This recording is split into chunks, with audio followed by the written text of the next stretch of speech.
السلام عليكم ورحمة الله وبركاته.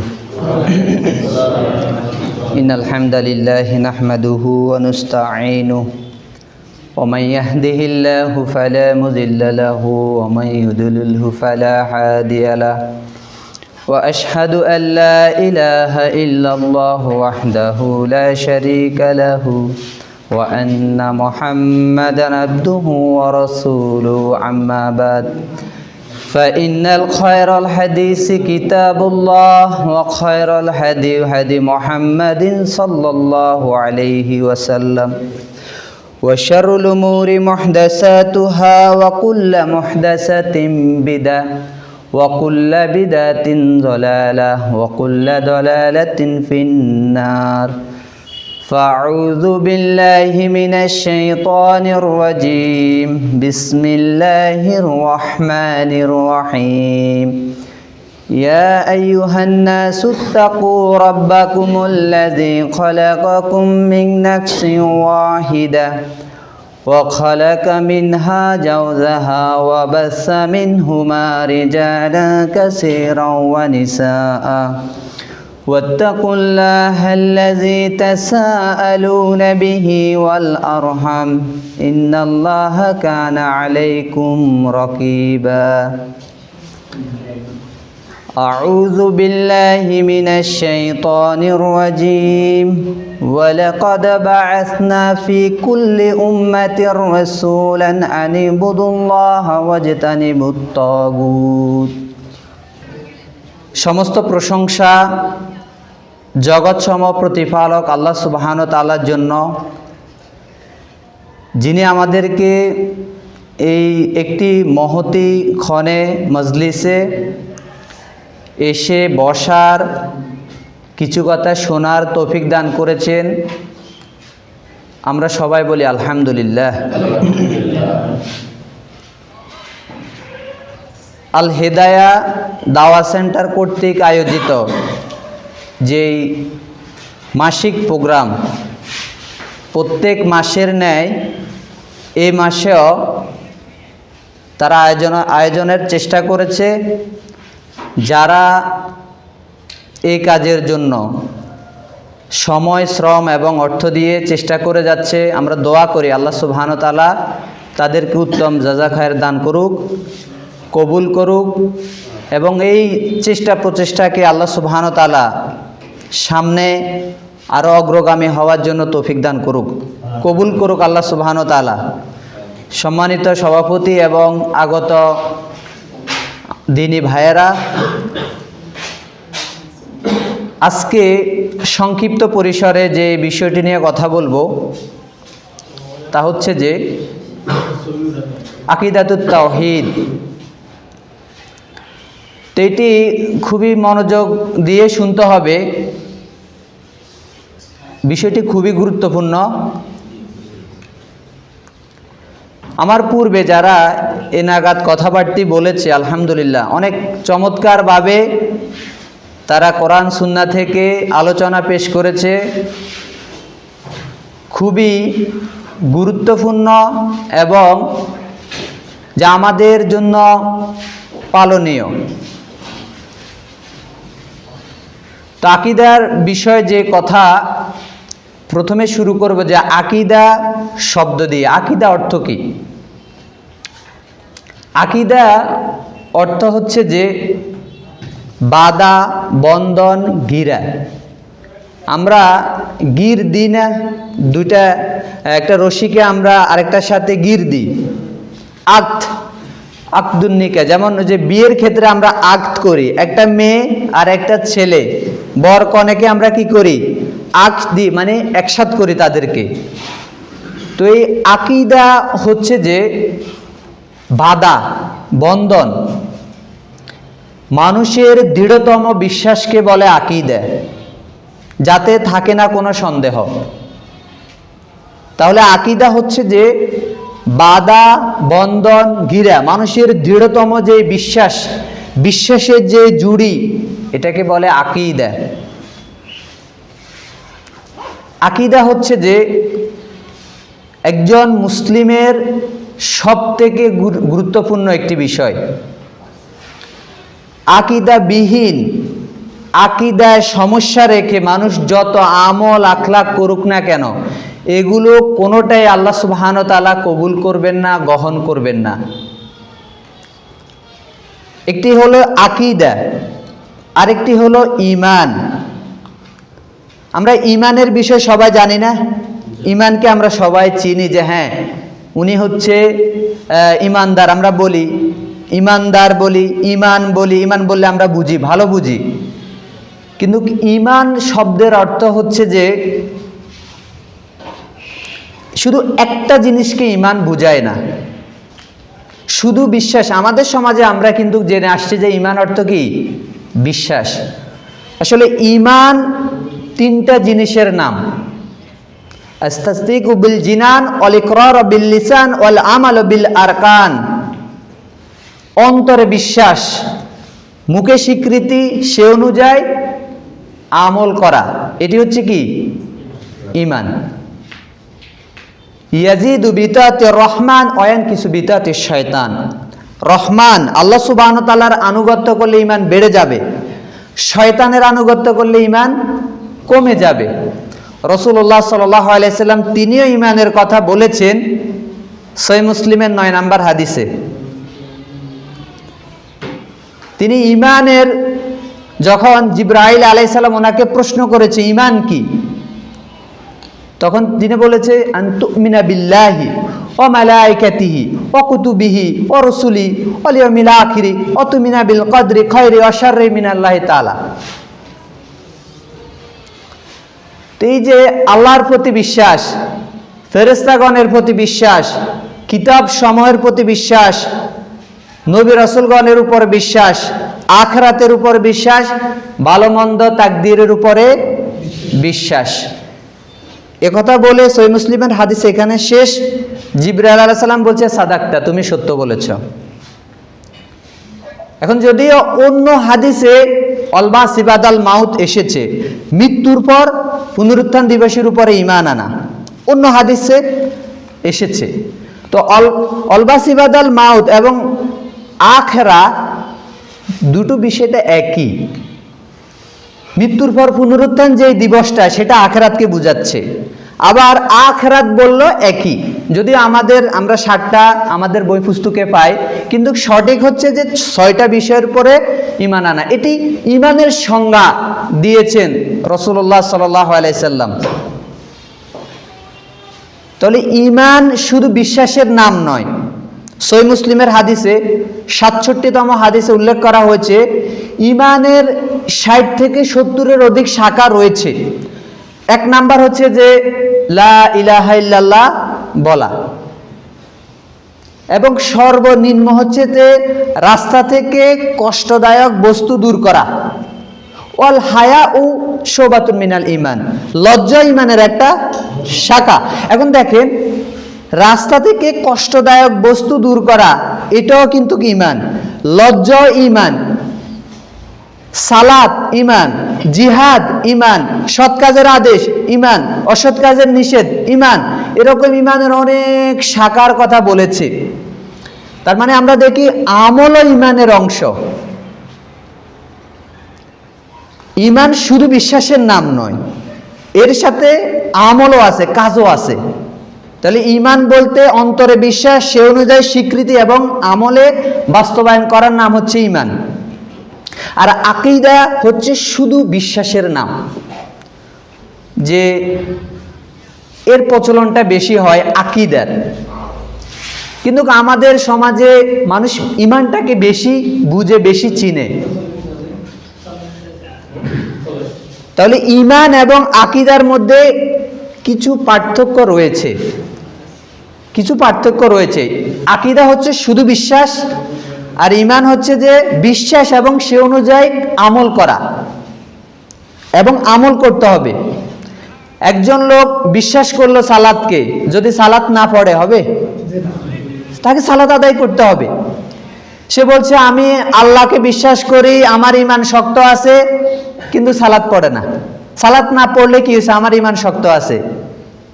যে ঈমান তাকে মসজিদে আনতে পারে না, ওই ঈমান তাকে জান্নাতও নিতে পারবে না। তাহলে আকীদা, ঈমান। এবার আসি তাওহীদ। তাওহীদটা কি? আমি আগে পরিভাষাগুলো বলছি, পরে আমি একটু আলোচনা করব। তাওহীদ, তাওহীদ শব্দের অর্থ হচ্ছে একক, এক করা, একক বানানো। তো আমরা এক কিসে, কাকে বানাবো এক, কিসে একটা আমরা রাখবো? তিনটা জিনিসের উপরে আমি যখন একটাকে ঠিক রাখবো। এক হচ্ছে যে আল্লাহ সুবহানাহু ওয়া তাআলার নাম গুণাবলী, আল্লাহ সুবহানাহু ওয়া তাআলার নাম গুণাবলীতে আমি একক বিশ্বাস করব। দুই নাম্বার হচ্ছে যে আল্লাহ সুবহানাহু ওয়া তাআলার যে প্রভুত্ব, আল্লাহ সুবহানাহু ওয়া তাআলার সেই প্রভুত্ব, একটা হচ্ছে যে তাহলে নাম গুণাবলী, আরেকটা হচ্ছে প্রভুত্ব, ওনার রাজত্ব, কর্ম। আল্লাহ সুবহানাহু ওয়া তাআলার অনেক কর্ম রয়েছে, সে কর্মে একক বিশ্বাস। তিন নাম্বার হচ্ছে যে আল্লাহ সুবহানাহু ওয়া তাআলার ইবাদত, ইবাদতে একক ঠিক রাখতে হবে। আমরা এই তিনটা বিষয় সুন্দরভাবে ইনশাআল্লাহ কিছুক্ষণ পরে আলোচনা করব। তার আগে আমরা আকীদার গুরুত্বটাকে একটু নিয়ে বলি, তারপরে তাওহীদের একটু গুরুত্ব নিয়ে বলবো ইনশাআল্লাহ। খুবই মনোযোগ দিতে হবে, কারণ এই বিষয়গুলো সচরাচর আমাদের আলোচনা হয় না। আকীদা কেন গুরুত্বপূর্ণ? একজন মানুষ তার জীবনে যত আমলই করুক, যদি তার বিশ্বাসটা সঠিক না হয়, তাহলে তার ওই আমলের কোনো ভ্যালিডিটি নেই, সেটি কোনো কবুলযোগ্য হবে না, আল্লাহ সুবহানাহু ওয়া তাআলা সেটা কবুলও করবে না। সূরা আল মাইদা সূরা নাম্বার 5 আয়াত 5 নাম্বার আয়াতে আল্লাহ সুবহানাহু ওয়া তাআলা উল্লেখ করেছেন, যদি ঈমানে গন্ডগোল থাকে, আকীদা বিশ্বাসে যদি কারো গন্ডগোল থাকে, তাহলে তার আমলের কোনো গুরুত্ব নেই। বা আমরা ধরে যে একজন হিন্দু, তিনি অনেকগুলো মসজিদ করে দিয়েছেন, এই কারণে কি তিনি জান্নাত পাবেন? কেন? উনি এতগুলো ভালো কাজ করেছে, তিনি 2 বার হজ করেছে, একজন হিন্দু জান্নাতে যাবে? আল্লাহ সম্পর্কে, নবী সম্পর্কে, আখিরাত সম্পর্কে তার কোনো বিশ্বাস নাই। সে অনেক মাবুদে বিশ্বাস করে। হিন্দুদের বিশ্বাস হচ্ছে 33 কোটি বিলিয়ন তাদের দেবতা রয়েছে। খ্রিস্টানরা ট্রিনিটিতে বিশ্বাস করে, 3 জন দেবতা তাদের। এরকম অন্যান্য ধর্মাবলম্বী যারা রয়েছে তারা অনেক প্রভুতে বিশ্বাস করে, স্রষ্টা তাদের কথা হচ্ছে অনেক। আর আমাদের বিশ্বাস স্রষ্টা কয়জন? একজন। এই কারণে আমল হচ্ছে যে, ধরেন একটা গাছের যে শাখা প্রশাখাগুলো রয়েছে, কাণ্ড রয়েছে, আর গাছের মেন গোড়াটা হচ্ছে কি? আকীদা, তার বিশ্বাস। এখন যদি কোনো গাছের গোড়াটা আপনি কেটে ফেলেন, উপরে পানি ডালেন, লাভ হবে? তাহলে আকীদা হচ্ছে সব থেকে বেশি গুরুত্বপূর্ণ। আকীদায় সমস্যা রেখে তার আমল যত ভালোই হোক, সালাত, সিয়াম, হজ, যাকাত, এগুলো কোনোটাই কাজে আসবে না। সূরা ফুরকানের সূরা নাম্বার 25 আয়াত 23তম আয়াতে আল্লাহ সুবহানাহু ওয়া তাআলা বলেছে, কিয়ামতের মাঠে আল্লাহ সুবহানাহু ওয়া তাআলা আমলগুলো অতঃপর দেখবে সবার হাবাং মানসুরা, বিক্ষিপ্ত ধূলিকণা করে দিবে। কিরকম ধূলিকণা? যেই কণাটা বাতাসে উড়ে, রোদ যখন পড়ে চিকচিক করে দেখা যায় কিছু বালি কণা উঠতেছে, তার আমলগুলোকে এভাবে উড়িয়ে দিচ্ছে। কি কারণে? তার আকীদায় গন্ডগোল ছিল, তার বিশ্বাসে গন্ডগোল ছিল, আজকে তার আমলগুলো কবুল করা হচ্ছে না। তাহলে আকীদার গুরুত্ব সব থেকে প্রথমে। ইসলামের বুনিয়াদ হচ্ছে কয়টা জিনিস? 5টা। বুনিয়াল ইসলাম আলা খামসিন। 1 নাম্বার হচ্ছে শাহাদাতু আল্লাহ ইলাহা ইল্লাল্লাহু ওয়া আন্না মুহাম্মাদুর রাসূলুল্লাহ, তার মানে কালিমার স্বীকৃতি, শাহাদাতাইন।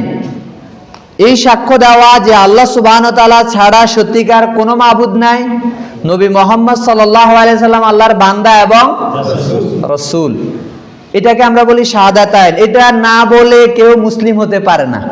আজকে যদি কোনো হিন্দু খ্রিস্টান মুসলিম হতে চায়, তাকে আমরা কি পড়াবো? এই কালিমায়ে শাহাদাতটা পড়াবো, যে পড়েন কালিমায়ে শাহাদাত পড়েন, তাহলে আপনি মুসলিম হবেন। তাহলে এটা হচ্ছে এক নাম্বারে। তারপরে যে সালাতের কথা বলেছে, সিয়ামের কথা বলেছে, জাকাতের কথা বলেছে, হজ্জের কথা বলেছে, সেগুলো পরে। কিন্তু প্রথম ঠিক রাখতে হবে আমাদের কি? ঈমান, আকীদা, নাকি? আকীদাকে ঠিক রাখতে হবে। তাহলে আমরা আজকে কথা বলবো বিশ্বাস। কোন বিশ্বাস? আল্লাহ সম্পর্কে বিশ্বাস। কার সম্পর্কে বিশ্বাস? আল্লাহ সুবহানাহু ওয়া তাআলা সম্পর্কে আমাদের একক বিশ্বাস। তিনটা জিনিসের উপরে এটা কিন্তু থাকবে, তিনটা জিনিসের উপরে আমাদের আলোচনাটা থাকবে। তাওহীদ, তাওহীদ মানে একক, আল্লাহ সুবহানাহু ওয়া তাআলা সম্পর্কে একক বিশ্বাস, তিনটা জিনিসের উপরে। এখন আল্লাহ সম্পর্কে জানবো আমরা কেন?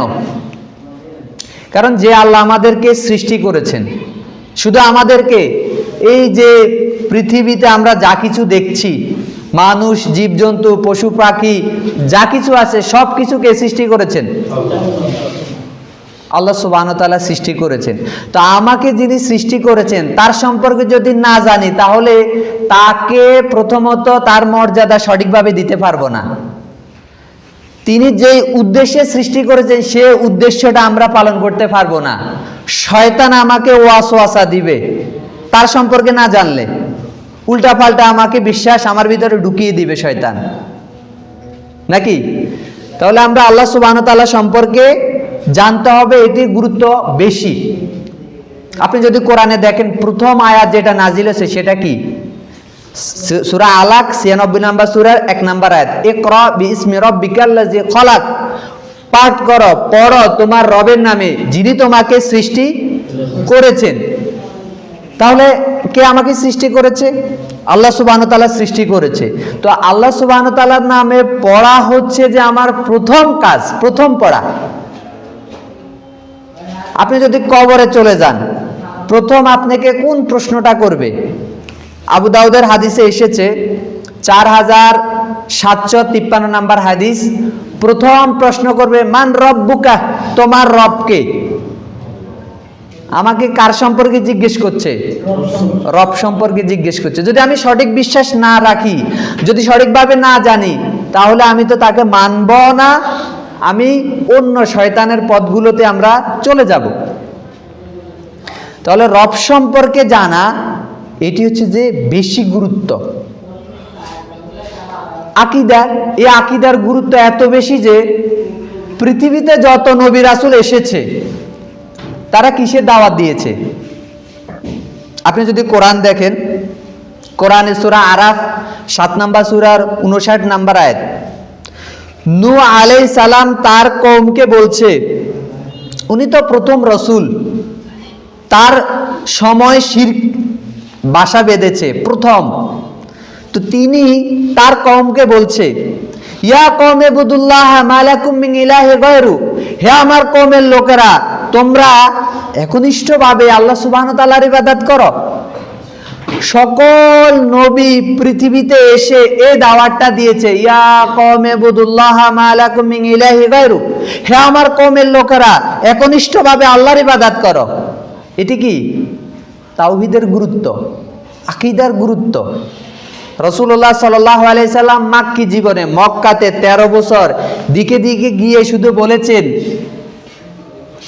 কুলু লা ইলাহা ইল্লাল্লাহ তুফলিহুন, তোমরা বলো আল্লাহ সুবহানাহু ওয়া তাআলা ছাড়া সত্যিকার কোনো মাবুদ নাই, তাহলে তোমরা সফলকাম হবে। তাহলে তাওহীদের গুরুত্ব হচ্ছে সবথেকে বেশি পৃথিবীতে। তাহলে নবী রাসূলের আগমনের মূল উদ্দেশ্য কি? তাওহীদ প্রতিষ্ঠা করা। আর আমাদেরকে, মানুষকে, জিন জাতিকে সৃষ্টি করেছে কেন? সূরা যারিয়াত সূরা নাম্বার ৫১ আয়াত, ৫৬ নাম্বার আয়াতে আল্লাহ সুবহানাহু ওয়া তাআলা বলছে যে আমি মানুষ এবং জিন জাতিকে সৃষ্টি করেছি কেবল আমারই ইবাদতের জন্য। কিসের জন্য? আমারই ইবাদত করবে, মানুষ এবং জিন জাতিকে আমি সৃষ্টি করেছি এই উদ্দেশ্যে। এটাই তো তাওহীদ। আমরা যাতে তাওহীদ বাস্তবায়ন করি, এই কারণে আমাদেরকে সৃষ্টি করেছে। তাহলে সব থেকে বেশি গুরুত্ব হচ্ছে যে তাওহীদের একত্ব, মানে আল্লাহ সুবহানাহু ওয়া তাআলা সম্পর্কে একত্ব। এই সম্পর্কে আমরা বেশি জানব এবং বেশি মানব। এই কারণে আমাদেরকে আল্লাহ সুবহানাহু ওয়া তাআলা দুনিয়াতে প্রেরণ করেছেন। সর্বপ্রথম যে আল্লাহর আদেশ সূরা বাকারার যে 21-22 নম্বর আয়াতে এসেছে, সেটি হচ্ছে যে তাওহীদের আদেশ। আল্লাহর সাথে কাউকে শিরক করো না, আল্লাহর ইবাদত করো, আল্লাহর সাথে কাউকে শিরক মানে অংশীদার করো না। তো এটি হচ্ছে যে প্রথম নির্দেশ, আদেশ, আল্লাহর ইবাদত করা। আবার আমাদের মৃত্যুর শেষ সময় রাসূলুল্লাহ সাল্লাল্লাহু আলাইহি ওয়াসাল্লাম বলছে, মান কানা আখিরু কালামিহি লা ইলাহা ইল্লাল্লাহ ফাদাকালাহুল জান্নাহ। আমাদের শেষ কথা যার হবে কি লা ইলাহা ইল্লাল্লাহ, সে জান্নাতি। তার মানে শেষ কথা আমাদের কিন্তু লা ইলাহা ইল্লাল্লাহ। এই পথ থেকে মানে অন্য পথে যাওয়ার কোনো সুযোগ নাই, নাকি? প্রথম কথাও যেটা, শেষ কথাও সেটা। সেটা কি? তাওহীদের স্বীকৃতি। তাওহীদের মূল কথা হচ্ছে লা ইলাহা ইল্লাল্লাহ। আমরা এতদিন লা ইলাহা ইল্লাল্লাহ বলি, আজকে জানবো যে লা ইলাহা ইল্লাল্লাহর ভিতরে কিন্তু 3টা অংশ রয়েছে। এর ভিতরে এই 3টা তাওহীদের কিন্তু একটা চক্কর রয়েছে। কোনো একটা যদি কেউ অস্বীকার করে, তার লা ইলাহা ইল্লাল্লাহর কোনো কিন্তু গুরুত্ব নাই। একটা কি? যে আল্লাহ সুবহানাহু ওয়া তাআলার নাম এবং গুণাবলীতে আমি একক স্বীকৃতি দিতে হবে। আরেকটি হচ্ছে যে আল্লাহ সুবহানাহু ওয়া তাআলার যে কর্মসমূহ রয়েছে তাতে একক স্বীকৃতি দিতে হবে। আরেকটি হচ্ছে যে কি আল্লাহ সুবহানাহু ওয়া তাআলার ইবাদতের একক স্বীকৃতি। এই 3টা বিষয় নিয়ে আমি একটু বলবো, একটু পরে বলতেছি। তার আগে বলি আমাদের লোকেরা শিরক কেন করে। প্রথমত শিরক তো অনেকে বুঝে না। শিরক হচ্ছে যে আল্লাহ সুবহানাহু ওয়া তাআলার সাথে এই 3টা জিনিসে যদি অন্য কাউকে ঢুকায়, তখন তার এক আর নাই, 2 হয়ে গেছে, 3 হয়ে গেছে, মানে একের অধিক হয়ে গেছে, তখন কি হয়ে গেছে? শিরক। শিরক মানে কি? আছে অংশীদার, অংশীদারি কারবার। কয়েকজন মিলে ব্যবসা করে না, বা শরিকানা কোরবানি, একের অধিক ব্যক্তি মিলে কি করে? কোরবানি দেয়। এটা জায়েজ, ভালো, সমস্যা নাই। কিন্তু আল্লাহর সাথে কাউকে শরীক করা যাবে না। আল্লাহ সুবহানাহু ওয়া তাআলার সাথে কাউকে কিন্তু প্রবেশ করানো যাবে না। সেটা আল্লাহর ইবাদতে, সেটা আল্লাহর নাম গুণাবলীতে, সেটা হোক আল্লাহর কর্মসময়ে। তাহলে আমাদের দেশে মানুষ শিরক করার প্রধান 2টা কারণ আছে। 2টা কারণে মানুষ শিরক করে। 1 নাম্বার হচ্ছে যে, এটা কিন্তু মনোযোগ দিয়ে শুনতে হবে, 2টা কারণে মানুষ কিন্তু শিরক করে।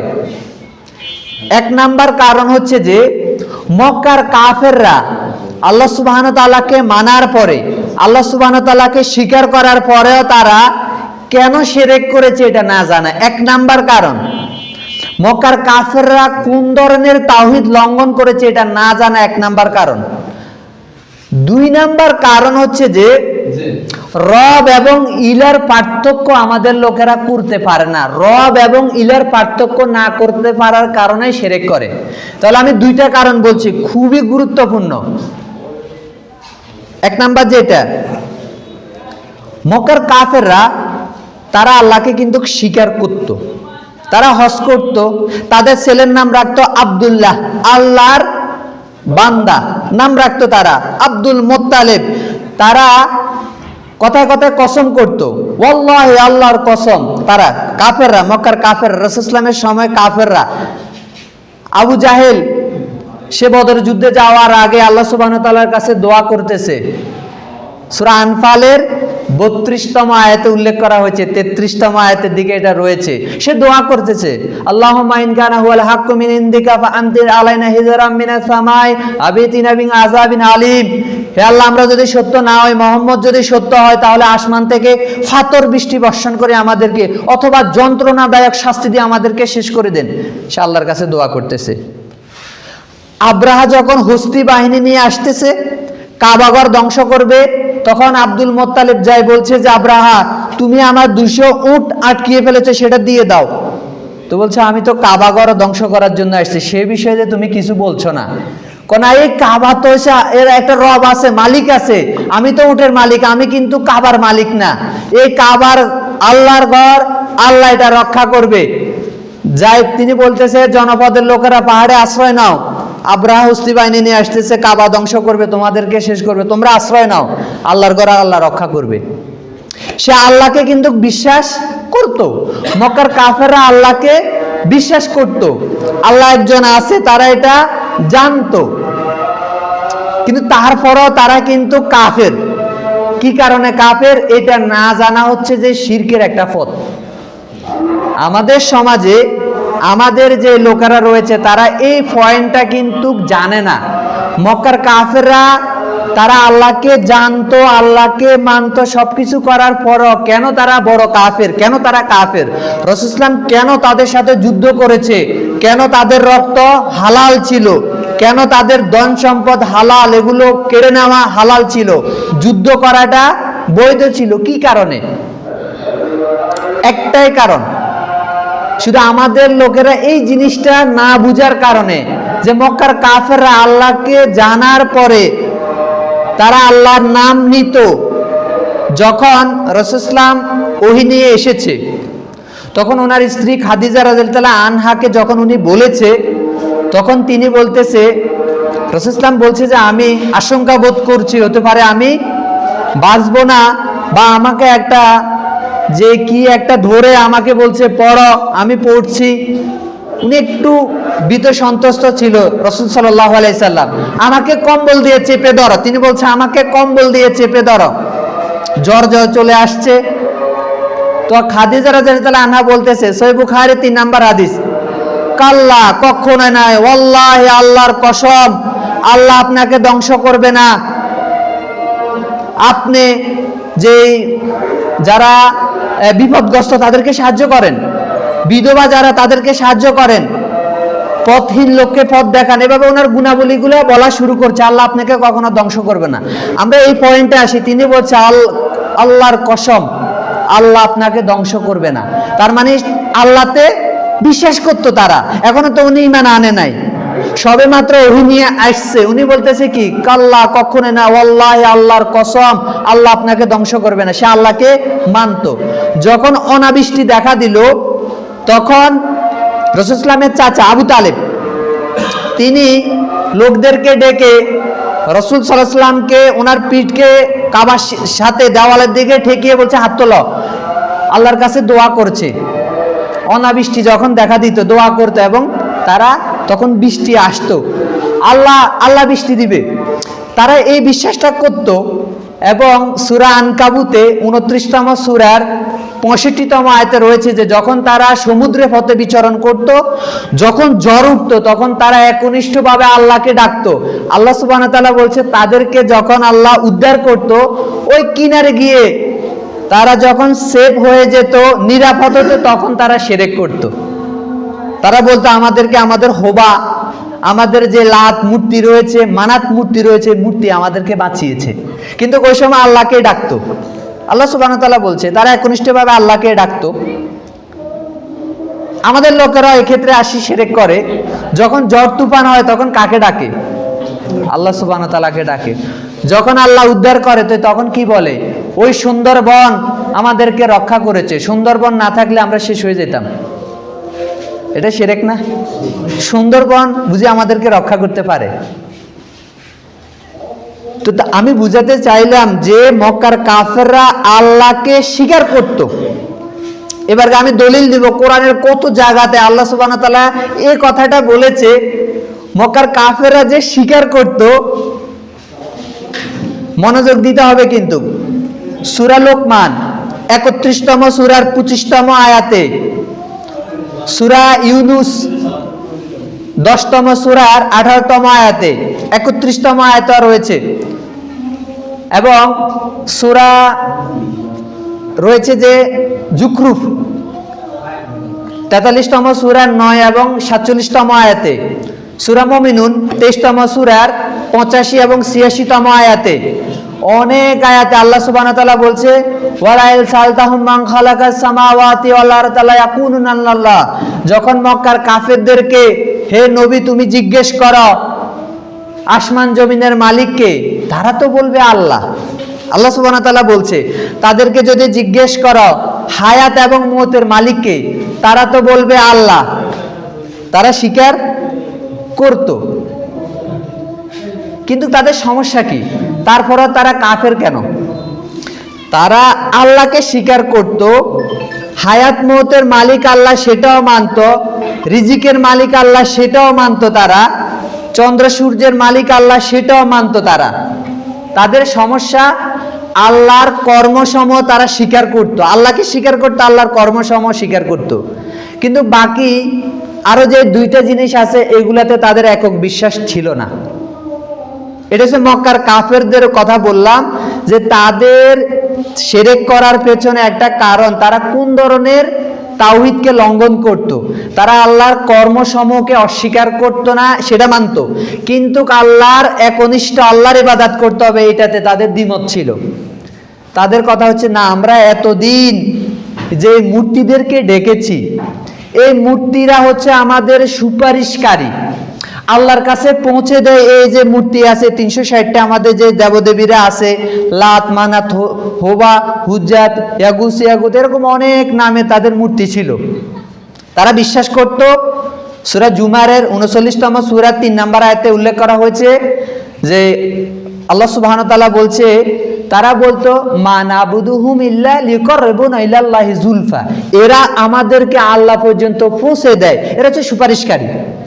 এদেরকে আমরা ডাকি এই কারণে যে আল্লাহ আমাদের, আমরা অনেক পাপ করি, আল্লাহ আমাদের কথা ডাক শুনবে না, এরা হচ্ছে যে ভালো বান্দা, এরা হচ্ছে যে আল্লাহর প্রিয় পাত্র, কারো নবীর মূর্তি আছে, অলির মূর্তি আছে, এরা আল্লাহর সাথে একটা কানেকশন আছে, এরা আল্লাহ পর্যন্ত পৌঁছে দিবে আমাদেরকে, এরা হচ্ছে সুপারিশকারী। এই কারণে তারা 360টা দেবদেবীর ইবাদত করত। একমাত্র আল্লাহর ইবাদতে তাদের দ্বিমত ছিল, তারা একমাত্র আল্লাহর ইবাদত করত না। আমরা মনোযোগ দিয়ে শুনবো কিন্তু এই যে এই পয়েন্টটা, মক্কার কাফেরা তাহলে আল্লাহর কর্ম মানত। আল্লাহ সুবহানাহু ওয়া তাআলার কি কি কর্ম? আল্লাহ বৃষ্টি দেয়, আল্লাহ রিজিক দেয়, আল্লাহ ছেলে সন্তান দেয়, আল্লাহ হায়াত দেয়, আল্লাহ মউত দেয়, নাকি? আল্লাহর কর্ম আর কি কি আছে বলেন তো দেখি। আল্লাহ সুবহানাহু ওয়া তাআলা কি করেন? আপনাদের মধ্যে থেকে একটু জানতে চাই আর কি। আল্লাহ সুবহানাহু ওয়া তাআলার কাজ বলেন, আল্লাহ সুবহানাহু ওয়া তাআলার কর্ম। হেদায়েত দেয় কে? একমাত্র আল্লাহ। রিজিক দেয় কে? একমাত্র আল্লাহ। ছেলে সন্তান দেয় কে?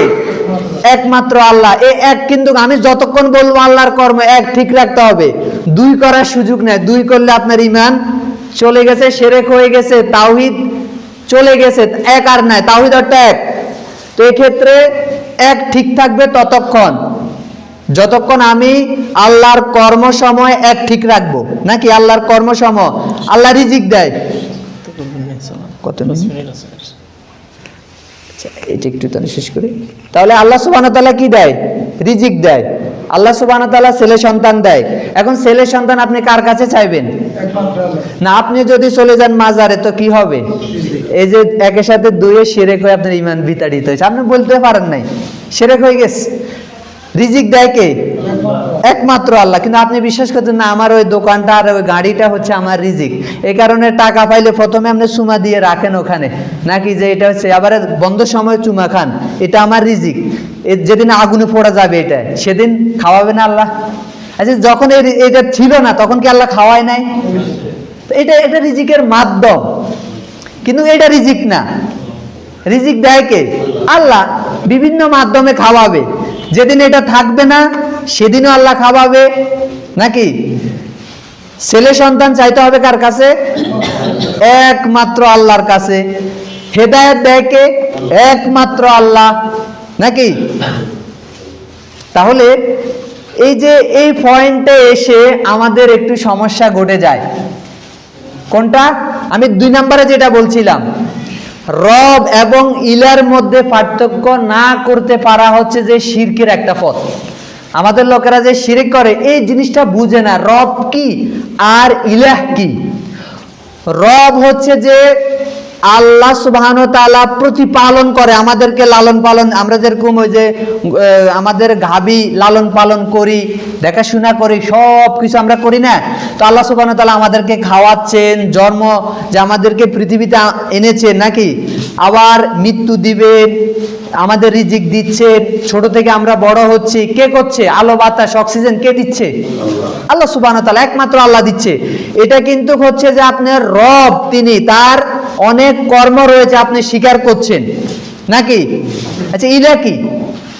ইলা অর্থ হচ্ছে যার ইবাদত করা হয়। ইলা অর্থ কি? যার ইবাদত করা হয়। তা আমরা কার ইবাদত করব? একমাত্র আল্লাহর। এই এক আপনার যতদিন ঠিক থাকবে ততদিন আপনার তাওহীদের দুইটা অংশ ঠিক আছে। আপনি পার্থক্য যদি করতে না পারেন, যিনি রব, আমাদেরকে যিনি লালন পালন করছেন, যিনি আমাদেরকে সব কিছু দিচ্ছেন, তো ইবাদত কার করব? ওই তারই করব ইবাদত, একমাত্র তার। এক যতদিন ঠিক থাকবে, আপনি যদি সরিষার দানা পরিমাণ ইবাদতও করেন তো কার জন্য করবেন? একমাত্র আল্লাহর জন্য করতে হবে। আপনি জীবনে যদি একটা সেজদা দেন সেটা কার জন্য হতে হবে? আরো ছোট একেবারে চুল পরিমাণ ইবাদত করবেন, কার জন্য হতে হবে? আচ্ছা, আপনি যদি সরিষার দানা পরিমাণ একটা ইবাদত যদি ওই যে রামকে দেন আর যে যদু মধুকে দেন তাহলে কি হবে? মাজারে যদি দেন একটা, সে একটা সেজদা দিচ্ছেন, বেশি না, আপনার জীবনের একটা সেজদা কি হবে? শিরিক হয়ে যাবে। এই যে আমাদের লোকেরা এই পার্থক্য কিন্তু করতে পারে না। আলহামদুলিল্লাহ রাব্বিল আলামিন ওয়াসসালাতু ওয়াসসালামু আলা মান লা নাবিয়্যা বা'দা, আম্মা বাদ। তো আমরা আমাদের যে আলোচনা আমরা করেছিলাম, বাকি যে অংশটুকু আমাদের রয়ে গেছে সেটা হচ্ছে যে তাওহীদের আমরা তিনটা যে অংশের কথা বলেছিলাম। তো এই তিনটা অংশের মধ্যে তাওহীদুর রুবুবিয়্যা মানে আল্লাহ সুবহানাহু ওয়া তাআলার কর্মসমূহগুলো আমরা বলছিলাম। আর একথাও বলছিলাম যে আল্লাহ সুবহানাহু ওয়া তাআলার যে কর্মসমূহ, যে আল্লাহ সুবহানাহু ওয়া তাআলা একমাত্র রিজিক দেন, যিনি একমাত্র হেদায়েত দেন, আমাদেরকে মৃত্যু একমাত্র তিনিই দেন, জীবন একমাত্র আল্লাহ সুবহানাহু ওয়া তাআলাই দেন, এবং যে হেদায়েত একমাত্র আল্লাহ সুবহানাহু ওয়া তাআলা দেন, বৃষ্টি বর্ষণ করেন একমাত্র আল্লাহ সুবহানাহু ওয়া তাআলা, ছেলে সন্তান দেয় একমাত্র আল্লাহ সুবহানাহু ওয়া তাআলা। এটি হচ্ছে যে তাওহীদুর রুবুবিয়্যা মানে আল্লাহ সুবহানাহু ওয়া তাআলার কর্মসমূহের একক স্বীকৃতি দেওয়া। কেউ যদি এই অংশ, এই যে কর্মসমূহ, এটার কোনো একটাকে যদি অস্বীকার করে বা অন্য কাউকে যদি শামিল করে তাহলে কিন্তু তার তাওহীদুর রুবুবিয়্যা একত্ব নষ্ট হয়ে যাবে, তখন শিরক হয়ে যাবে। এটার বিপরীতটা হবে শিরক। তাহলে শিরক আল্লাহ সুবহানাহু ওয়া তাআলার কর্মসমূহের মধ্যে হয়। 2 নম্বর অংশ আমরা বলছিলাম যে আল্লাহ সুবহানাহু ওয়া তাআলার ইবাদত, তার মানে আমরা আমাদের পুরো হায়াতে, জিন্দিগিতে আমরা যতটুকু ইবাদত করব একনিষ্ঠভাবে একমাত্র আল্লাহ সুবহানাহু ওয়া তাআলার জন্যই হতে হবে। সেখানে সরিষার দানা পরিমাণ ইবাদত আমরা অন্য কারোর জন্য করতে পারি না। যদি করি তাহলে সেটিও শিরক হবে, তাওহীদ নষ্ট হয়ে যাবে, তখন আর এক থাকবে না। তাহলে আল্লাহ সুবহানাহু ওয়া তাআলার ইবাদতে অন্য কাউকে শামিল করা যাবে না। আমরা বলছিলাম যে মক্কার কাফেরদের সমস্যা এই জায়গাতে ছিল, তারা কিন্তু আল্লাহ সুবহানাহু ওয়া তাআলার কর্মে স্বীকার করলেও আল্লাহ সুবহানাহু ওয়া তাআলাকে মানত, তার কর্মগুলো স্বীকার করত, কিন্তু তারা এই তাওহীদুল উলুহিয়্যা আল্লাহর ইবাদতের একত্বে তারা কিন্তু স্বীকৃতি দিত না। তারা এটাতে তাদের দ্বিমত পোষণ করত। তারা বলতো যে আমাদের অনেক মাবুদ আছে, যারা ইবাদত পাওয়ার যোগ্য, এদের ইবাদত দিয়ে আমরা অনেক কিছু পাচ্ছি। তাই তারা তাদের লাত, মানাত, থোবা, ইয়াগুস, ইয়াউক যত মূর্তিগুলা ছিল 360টা মূর্তি, তারা এদের ইবাদত করত। তাদের দাবি ছিল এরা আমাদেরকে আল্লাহ পর্যন্ত পৌঁছে দেয়, এটা তাদের দাবি ছিল। তাই তারা ইবাদতের ক্ষেত্রে আল্লাহর সাথে শিরক করত। একমাত্র একনিষ্ঠ আল্লাহ সুবহানাহু ওয়া তাআলার ইবাদত এটা তারা করত না। এটা মক্কার কাফেরদের সমস্যা ছিল।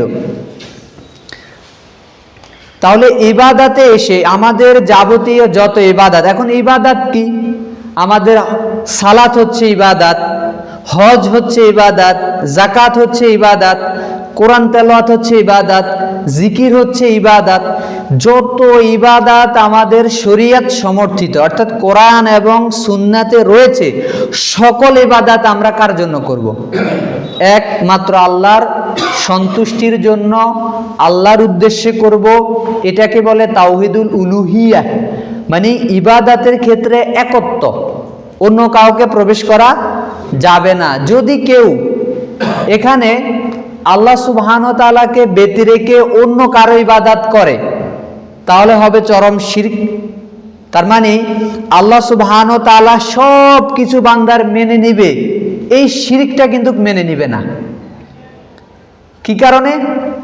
কারণ আল্লাহ সুবহানাহু ওয়া তাআলা আমাকে রিজিক দিচ্ছেন, আমাকে মা বাবা দিয়েছেন, আমাকে আলো বাতাস দিচ্ছেন, অক্সিজেন দিচ্ছেন, আমাকে রিজিক সব কিছু দেওয়ার পরে আমি যদি আল্লাহ সুবহানাহু ওয়া তাআলার ইবাদত না করি, অন্য কোন ব্যক্তি বস্তুর ইবাদত করি, তো আল্লাহ সুবহানাহু ওয়া তাআলাকে মেনে নেবেন?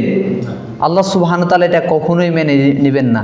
এই কারণে এই যে সূরা লোকমান 31তম সূরার 13 নম্বর আয়াতে আল্লাহ সুবহানাহু ওয়া তাআলা বলছে যে লোকমান আলাইহিস সালাম তার সন্তানকে বলছে, ইয়া বুনাইয়া লা তুশরিক বিল্লাহ ইন্না শিরকা লা যুলমুন আযীম। হে আমার সন্তান, তুমি আল্লাহর সাথে শিরক করবে না, কারণ শিরক হচ্ছে সবথেকে মহা জুলুম।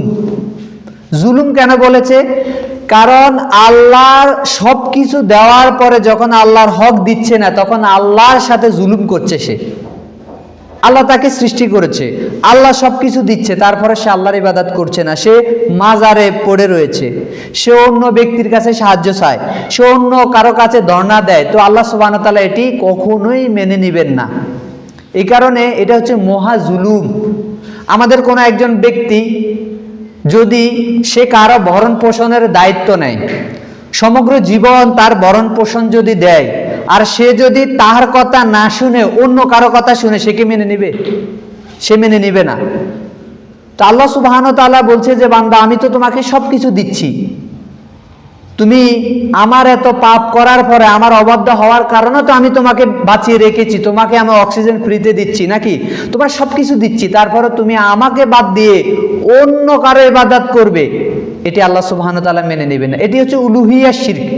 তার মানে আল্লাহ সুবহানাহু ওয়া তাআলার একত্ব, ইবাদতের একত্ব তার নষ্ট হয়ে যাবে যদি সে একমাত্র আল্লাহকে বাদ দিয়ে অন্য কারো ইবাদত শুরু করে।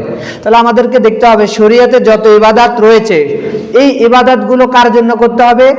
একমাত্র আল্লাহ সুবহানাহু ওয়া তাআলার সন্তুষ্টির জন্য করতে হবে। 3 নাম্বার পার্ট, সেটি হচ্ছে যে আল্লাহ আসমা ও সিফাত, আল্লাহ সুবহানাহু ওয়া তাআলার নাম এবং গুণাবলী। যেই সুন্দর সুন্দর আল্লাহ সুবহানাহু ওয়া তাআলার নাম রয়েছে, আমাদেরকে যে আল্লাহ সুবহানাহু ওয়া তাআলার নামগুলো জানিয়েছেন, ওয়ালিল্লাহি আসমাউল হুসনা ফাদউ বিহা, যে আল্লাহ সুবহানাহু ওয়া তাআলা রয়েছে সুন্দরতম নাম সমূহ, যেটি রয়েছে সূরা আরাফের 180তম আয়াতে, যে তোমরা আল্লাহকে ডাকো সেই নাম দিয়ে, যে নামগুলো আল্লাহ সুবহানাহু ওয়া তাআলা জানিয়েছেন তাকে ডাকো। আর যারা আল্লাহর নামের বিকৃতি করে তাদেরকে তোমরা পরিত্যাগ করো। তার মানে আল্লাহ সুবহানাহু ওয়া তাআলা যে নামগুলো আমাদেরকে জানিয়েছেন, কতগুলো নাম? 99টি নাম আমাদেরকে জানিয়েছেন, এক কম 100টি, 99টি নাম জানিয়েছেন। যদি আল্লাহ সুবহানাহু ওয়া তাআলার আরো অগণিত অসংখ্য নাম রয়েছে, এটি আল্লাহ সুবহানাহু ওয়া তাআলার ইলমে, জ্ঞানের মধ্যে রয়েছে, তিনি আমাদেরকে জানান নাই, কিন্তু আমাদেরকে 99টি নাম জানিয়েছেন। সেই নাম দিয়ে বলছে, সুন্দর নাম দিয়ে, তাহলে আল্লাহর নাম হচ্ছে সুন্দর, এবং সেই নাম দিয়ে আল্লাহ সুবহানাহু ওয়া তাআলাকে ডাকা। কিভাবে ডাকবো? যে আল্লাহ, আপনার একটি নাম হচ্ছে রাজ্জাক, রিজিক দাতা, আপনার রাজ্জাক নামের উসিলা আপনি আমাকে রিজিক দেন। আপনার একটা নাম হচ্ছে গফফার, আপনি ক্ষমাশীল, আপনি ক্ষমা না করলে কেউ ক্ষমা করতে পারে না, আপনার গফফার নামের উসিলা আমার জীবনের সমস্ত গুনাহ ক্ষমা করেন। এভাবে চাওয়া, আল্লাহর গুণবাচক নাম দিয়ে আল্লাহর কাছে চাওয়া। ওয়ালিল্লাহি আসমাউল হুসনা ফাদউ বিহা ওয়াযারিল্লাযিনা ইউলহিদুনা ফি আসমাইহি, যারা আল্লাহর নামের বিকৃতি করে তাদেরকে পরিত্যাগ করো। আল্লাহর নামের বিকৃতি করে, নতুন নতুন আল্লাহর নাম দেয়, মুলহিদ, এদেরকে বাদ দিতে হবে, এদের কথা শোনা যাবে না। আল্লাহর নতুন নাম দেয় খোদা, এটি কিন্তু যে নতুন নাম, গড, ঈশ্বর, ভগবান, যত নাম আমরা দেখি এগুলো আল্লাহ সুবহানাহু ওয়া তাআলার নাম নয়, এগুলো ডাকা হয় এসব নামে। তো এই নামে আমরা আল্লাহ সুবহানাহু ওয়া তাআলাকে ডাকবো না।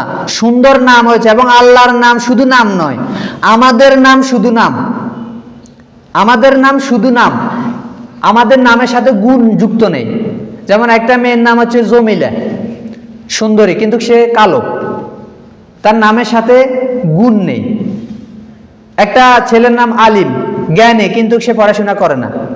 নামের সাথে গুণের কোনো সম্পর্ক নেই, নাও থাকতে পারে, কিন্তু আল্লাহ সুবহানাহু ওয়া তাআলার নামের সাথে গুণ রয়েছে। যেমন আল্লাহ সুবহানাহু ওয়া তাআলার নাম হচ্ছে রাজ্জাক, রিজিক দাতা। তো রিজিক কে দেয়? একমাত্র রিজিক আল্লাহ দেয়। নামের সাথে গুণ রয়েছে, রিজিক দেওয়ার গুণটা আল্লাহ সুবহানাহু ওয়া তাআলার রয়েছে। আল্লাহর নাম হচ্ছে রহমান, রহমান অর্থ কি? দয়ালু।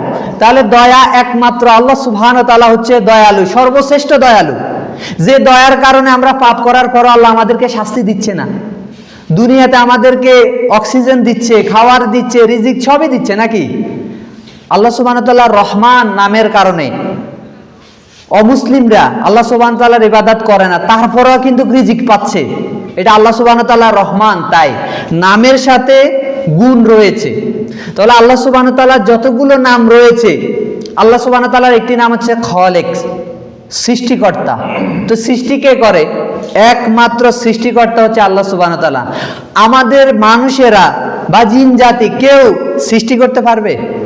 আপনি বলবেন মোবাইলটা তো আমরা সৃষ্টি করেছি, এই যে এই ডেস্কটা তো আমাদের কেউ একজন সৃষ্টি করেছে। না, আমরা সৃষ্টি করি নাই, আমরা এগুলোর রূপান্তর করেছি। মানে এক রূপ থেকে অন্য রূপে আমরা নিয়েছি। আগে ছিল গাছ, সে গাছকে দিয়েছে, আল্লাহর দেওয়া গাছ আমরা কেটেছি, তক্তা বানিয়ে আমরা চেয়ার, টেবিল, আলমারি, বিভিন্ন জিনিসগুলো আমরা বানাচ্ছি, এক রূপ থেকে অন্য রূপে নিচ্ছি। আমাদের যদি সারা পৃথিবীর মানুষকে একসাথ করেন আর যদি বলেন যে এই শূন্য থেকে, বাতাস থেকে একটা বালিকণা, মাছির ডানা তৈরি করে দেখাও, কে পারবে? সারা পৃথিবীর মানুষ একসাথ করলে তৈরি করতে পারবে? শূন্য থেকে কোনো কিছু তৈরি করতে পারবে? করতে হলে তাকে একটা ম্যাটেরিয়ালস দিতে হবে, একটা তাকে জিনিস দিতে হবে, ওই জিনিস দিয়ে সে রূপান্তর করে বানাবে নাকি? তার মানে আমরা কখনো স্রষ্টা নয়। স্রষ্টাকে? এই কারণে মূর্তি বানানো, ছবি আঁকা, ছবি তৈরি করা, এগুলো কি কারণে? কারণ সে স্রষ্টা দাবি করছে, সে দাবি করছে যে আমি বানাতে পারি। তো আল্লাহ সুবহানাহু ওয়া তাআলা তাকে বলবে কিয়ামতের মাঠে, তার রূহ দাও, তাকে রূহ ফুঁকে দাও, তোমার যদি ক্ষমতা থাকে। সে পারবে না, তাই কঠিন শাস্তি তার হবে। তুমি মূর্তি বানিয়েছ কিন্তু তার জীবন দিতে পারছো না, রূহ দিতে পারছো না, এই কারণে তার শাস্তি বেশি হবে। ছবি অঙ্কন করা, মূর্তি বানানো, এবং জাদুঘর যারা ম্যাজিশিয়ান, তারা অনেক ম্যাজিক দেখায় যে দেখো শূন্য থেকে আমি বানিয়ে ফেলছি, আসলে সে তো স্রষ্টা নয়। সে যদি, আমরা যদি মনে করি সে পেরেছে, তাহলে সে স্রষ্টা হয়ে গেছে। এই কারণে জাদুতে বিশ্বাস করা কুফর নাকি? কারণ সে কিছু সৃষ্টি করতে পারে না, মানুষ কোনো কিছু সৃষ্টি করতে পারে না। তাহলে এটি হচ্ছে যে আল্লাহ সুবহানাহু ওয়া তাআলার খালেক নাম এবং গুণও রয়েছে। নামের সাথে কি রয়েছে? গুণ রয়েছে। সূরা ইখলাসের এত কদর কেন? এই যে সূরা বাকারাতে, সহিহ বুখারীতে এসেছে 5015 নম্বর হাদিসে, আর সুলুসুল কোরআন, কোরআনের 3 ভাগের 1 ভাগ, মানে 10 পারার সমান। কি কারণে? এখানে আল্লাহর পরিচয় রয়েছে, আল্লাহর নাম পরিচয়। আয়াতুল কুরসির এত কেন ফজিলত?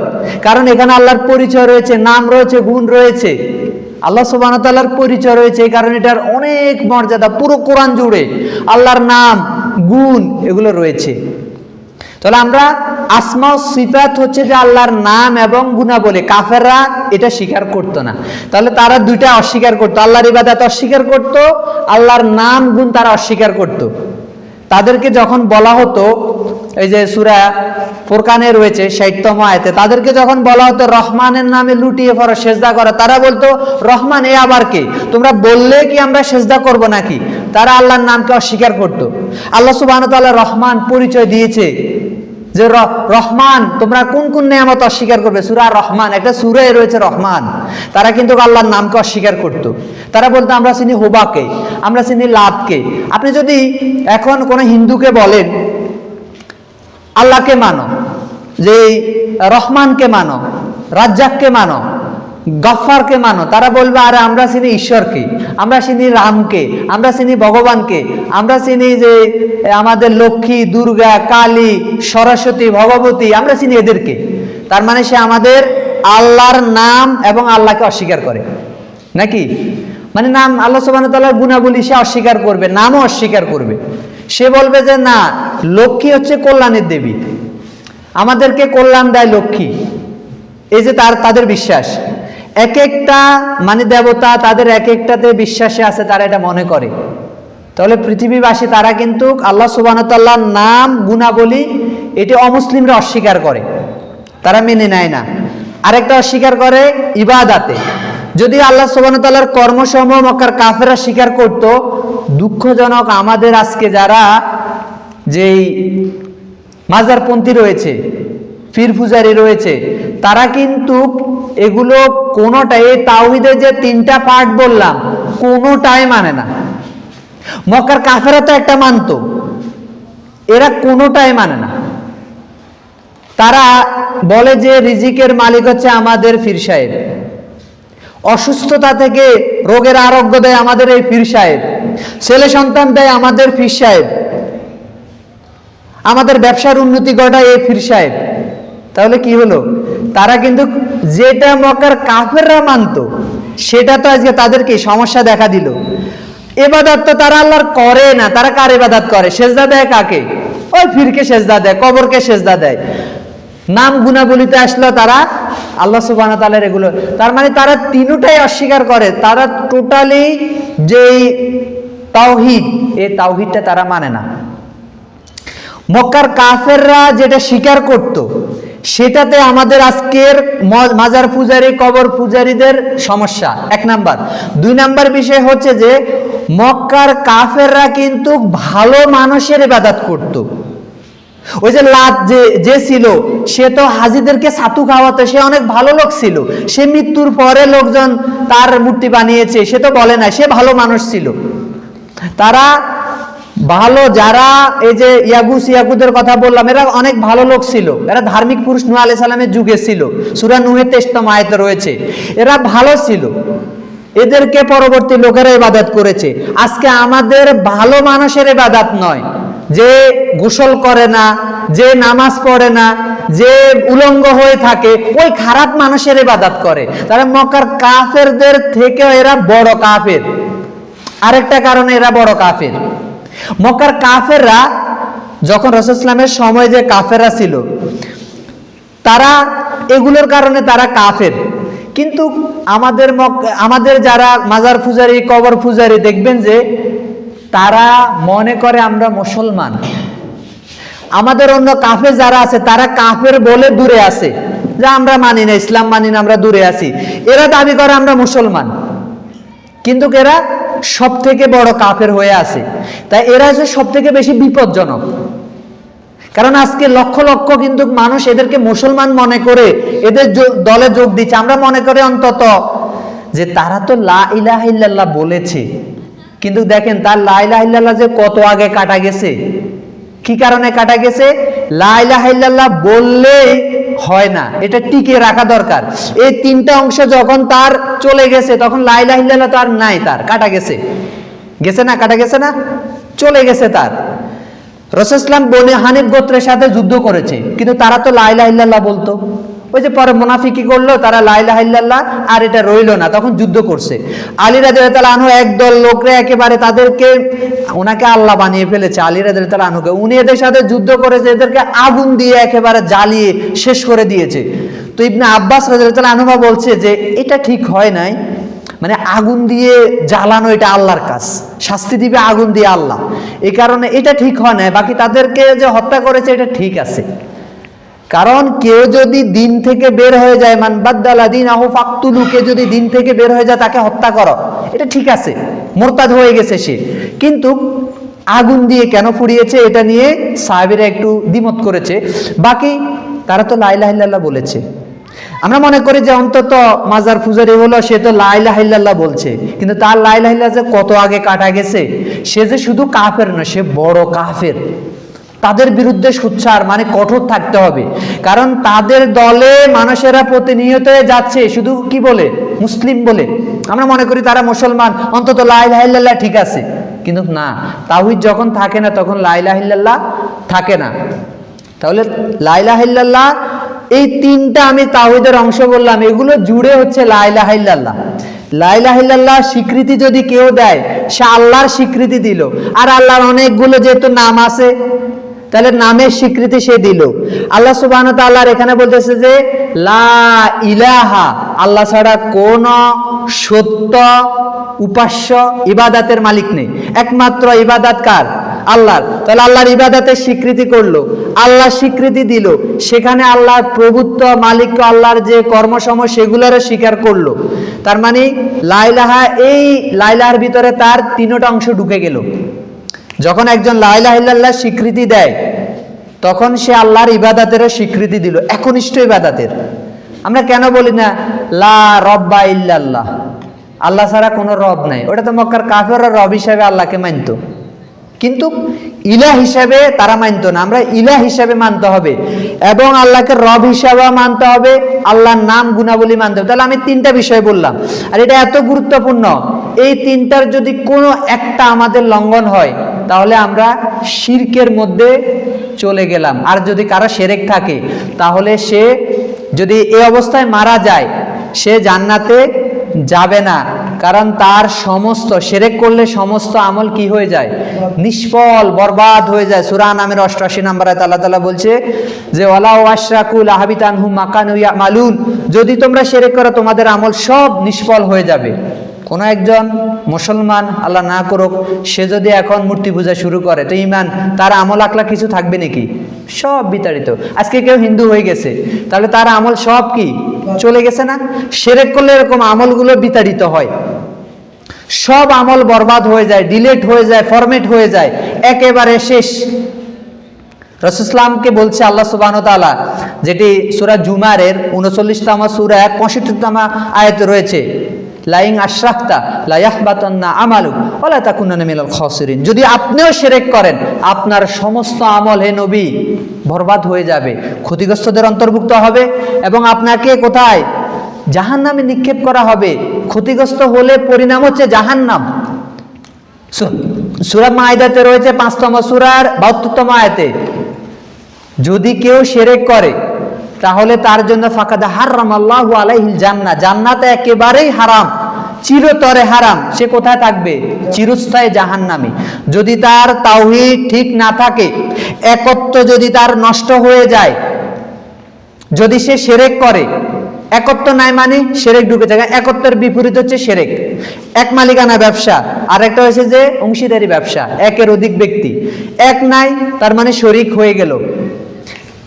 একক কোরবানি, আরেকটি হচ্ছে শরিকানা কোরবানি, ঢুকে গেল অনেক, তার মানে তার ঈমানটা শেষ, তার তাওহীদ নষ্ট হয়ে গেল, আর এই কারণে তার চিরস্থায়ী সে জাহান্নামে পড়ে থাকবে।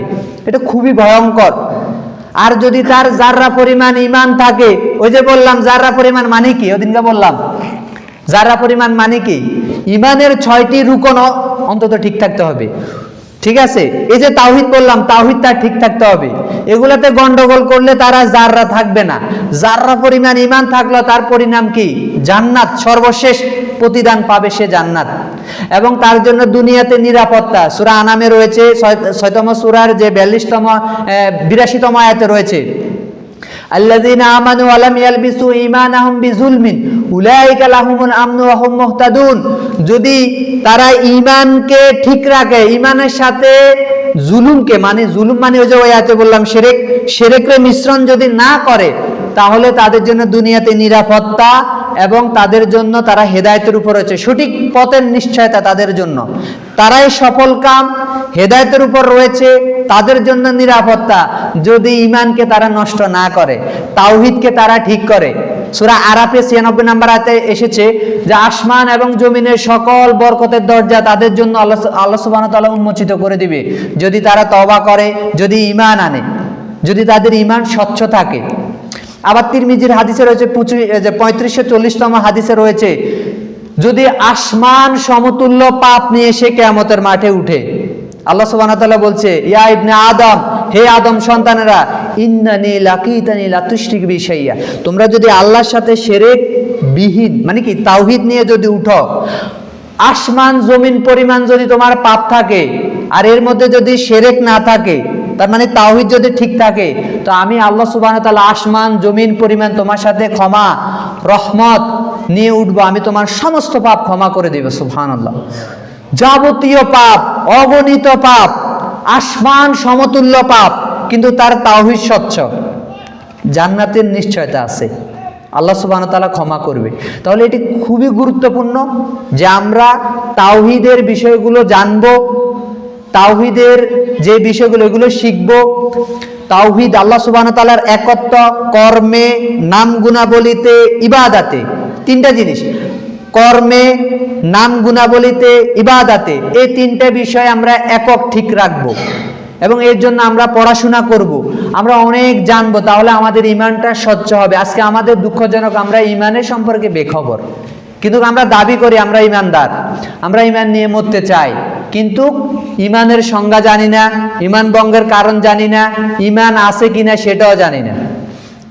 তাই আল্লাহ সুবহানাহু ওয়া তাআলা আমাদেরকে যে তাওহীদ সম্পর্কে, আকীদা সম্পর্কে বেশি বেশি জ্ঞান অর্জন করার তৌফিক দান করুক এবং আমাদেরকে মৃত্যুর আগ পর্যন্ত যাতে এই তাওহীদের উপরে, ঈমানের উপরে আল্লাহ আমাদেরকে অটল অবিচল রাখে, সে তৌফিক দান করুক। আমাদের যারা প্রিয়জনরা মারা গিয়েছে, আল্লাহ সুবহানাহু ওয়া তাআলা তাদেরকে ক্ষমা করুক। অনেকে আছে অনেক জ্ঞান তারা পায় নাই, তারা যতটুকু যৎসামান্য পেয়েছে সেটা নিয়ে তারা চলে গিয়েছে, আল্লাহ সুবহানাহু ওয়া তাআলা তাদেরকে ক্ষমা করুক, তাদের প্রতি রহম করুক। এবং আমরা যারা রয়েছে, আমাদের যারা ভাই ব্রাদার যারা রয়েছে যে দিন থেকে গাফেল, আল্লাহ তাদেরকে সহি বুঝ দান করুক, দিনের পথে আসার তৌফিক দান করুক। এবং আমরা যারা চেষ্টা করছি, আল্লাহ সুবহানাহু ওয়া তাআলা এই গুটি কয়েকজন মানুষ নিয়ে আমরা শুরু করতেছি, আল্লাহ সুবহানাহু ওয়া তাআলা যে আমাদেরকে কবুল করুক, আমাদের এই দাওয়াতে বারাকা দান করুক, যাতে দিক সর্বত্র ছড়িয়ে ছিটিয়ে যায় এই তাওহীদের দাওয়াত, এই স্বচ্ছ কোরআন সুন্নাহর দাওয়াত। আল্লাহ আমাদেরকে অটল অবিচল রাখুক, ধৈর্য ধারণ করার তৌফিক দান করুক এবং আল্লাহ আমাদেরকে সাহায্য করুক। ওয়াসাল্লাল্লাহু নবিনা মুহাম্মদ ওয়া আলা আলিহি ওয়া সাহবিহি আজমাইন। আসসালামু আলাইকুম ওয়া রাহমাতুল্লাহি ওয়া বারাকাতুহু।